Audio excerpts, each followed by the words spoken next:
Followers of this channel will know that I am a big fan of Kabuto Sumo. I mean, I love bugs, I love wrestling, and I love pushing little wooden discs around, so you could say that it's in the zone.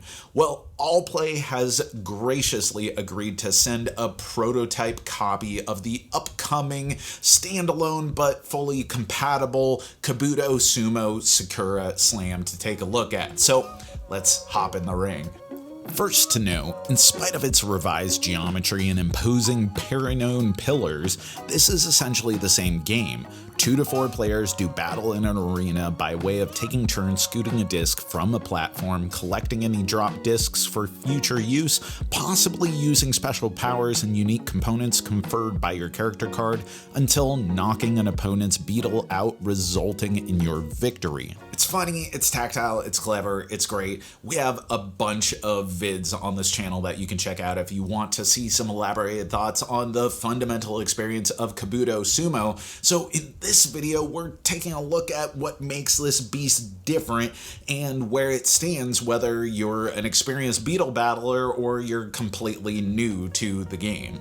The most obvious shift is the arena. Stepping away from the sumo circle, Sakura Slam thematically pulls on American wrestling, with the square ring and the 4 turnbuckles in each corner. To accompany it, the launching platform itself is squared off, with little notches mandating that you join the platform and arena at one of the corners, which also lets you mark a corner, and after marking all 4 corners, you can remove your marks to make a powerful bonus push, particularly useful when you got your dad on the proverbial ropes. Of course, this mixes up the aesthetic vibe, but the change of geometry has more subtle impacts on the game too. The game is more restrictive in how you take your turns. You can't just push directly behind your buggo to get them back into center ring, countering what could occasionally amount to tedious back and forth and encouraging more interesting conceptual plays.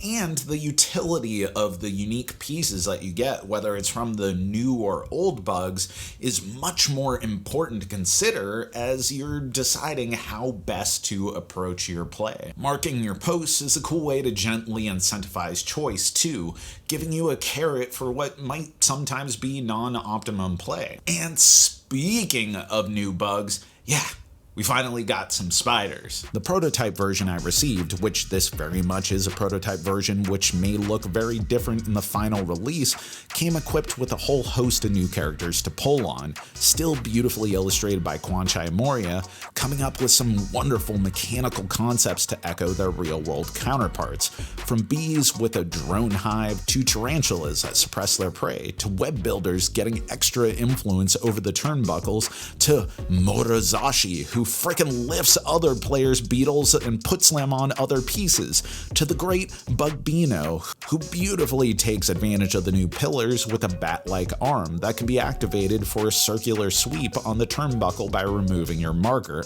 These continue to be imaginative, strategically compelling, and slightly deranged, and I love it. So where does that leave us die-hard Kabuto collectors? Well, as an expansion, even if you were choosing not to use the new arena, which is a really cool alternative to have on hand, and in truth, I'm not really sure which of the two I prefer, which may actually be a good thing. Well, that aside, the new bugs are everything that made the original Kabuto Sumo so great in the first place and cranked up even just a bit more. There are a couple, such as Bambino, who rely on the new arena, but most could be fully integrated into the original release. Also, Sakura Slam smartly introduces a champion belt to the 2-player mode, placed on top of the center disc, which also scores you a victory if knocked out, which is a nice and fully backwards compatible way to give you more strategic choices in 2-player. So if you like the original, have the original, and want to expand on the original, then this is perfect. It's beautiful. You're gonna love it. As a standalone, it's slightly more complex, and if you're going to be playing with primarily experienced gamers, it's the way to go. Though one of the beautiful things about the original is the minimalism and accessibility. It's so inviting, so intrinsic. I've taught it to so many people who might not otherwise have tried out a hobby board game, just on account of how intuitive intuitive it is. Merely by adding some pillars in the joint platform, even calling upon American-style wrestling takes it up a notch beyond the cohesive abstraction of the original, and as such, I suspect it'll be slightly more intimidating for Aunt Griselda and Ted from work. By no means insurmountable, but a notable difference nonetheless. For me, this is just pure joy. My family has played dozens upon dozens of games of Kabuto Sumo, and this was a complete slam dunk, or other more appropriate wrestling sports metaphor that you can insert here.